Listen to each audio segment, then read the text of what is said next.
right, so welcome back to our parent resource videos. We haven't done one of these in a while, but we are going to start doing them a little more consistently this school year. Starting off this year, we're going to be going through the book of Galatians, and then after that, Ephesians. And so this week, we are going to be in Galatians chapter 1, and we're going to be going verses 6 through 10, not a whole lot. And so I'm going to read that, and then we'll dive into what we're going to be talking about in midweek this week.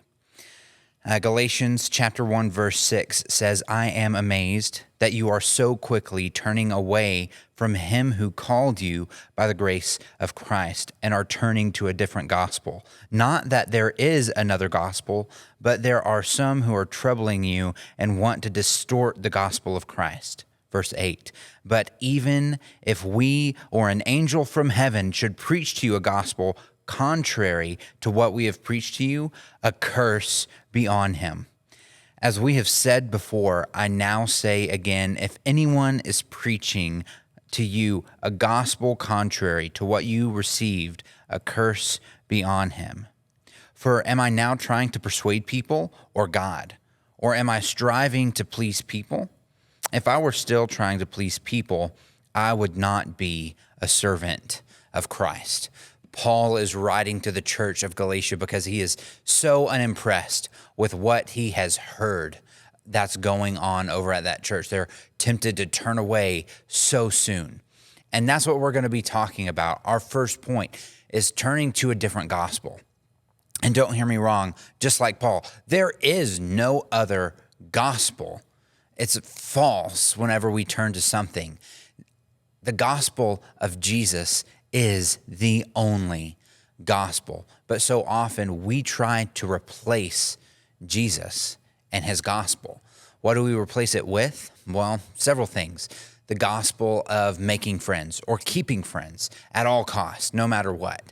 Maybe it's the gospel of significant others because that relationship is more important than our relationship with Jesus. Maybe, and in Greenwood, America, possibly, it's the gospel of sports that we're trying to replace the gospel of Jesus with. Or maybe it's the gospel of me. I would rather do something else. I would rather go out and do this thing. I really don't want to spend time doing this, that, or the other. The gospel of me is a big danger of what we replace the gospel of Jesus with. And one that we have to be careful about is replacing the gospel of Christ with the gospel of religion, the gospel of self-righteousness, the gospel of legalism. Those are what we tend to replace the gospel of Christ with. When we turn to a different gospel, that's often what we turn to. And that's no true gospel at all. And if we're not turning completely to a different gospel, we're distorting it. Even if it's under the Christian banner, sometimes we distort the gospel of Christ. We claim to be under that banner, but we're not. We're misrepresenting what Jesus is. And it's a high crime. Back in verses 8 and 9, "But even if an angel from heaven or us should preach to you a gospel contrary to what we have preached to you, a curse be on him." It's serious whenever we're distorting the gospel of Christ, especially if we're claiming that we are Christians. We're dragging Jesus' name through the mud. So maybe that's us being self-righteous and saying, I'm good enough. Or maybe it's us looking at others and saying that, no, you have to do it this way, or it doesn't count. You have to do this thing, or you're wrong. You can't do this. You can't do that. You have to do this. You have to do that. That gospel of legalism is oftentimes under the banner of Christianity, or at least it's sold that way. But in actuality, it's a distortion of the gospel of Jesus. And our third point that we're going to hit is, at the end of the day, who are we trying to please? Are we trying to please God with what we do? Or are we trying to please man? Whether that be our friends, whether that be our families, whether that be ourselves. Who are we trying to please? If we're trying to please God, then we're not going to care what other people think. If we're trying to please God, we are going to do our very, very best to make sure the truth is what is heard, to make sure the truth is what leaves our mouth, to make sure we are trying to reach other people for the sake of the gospel of Jesus Christ.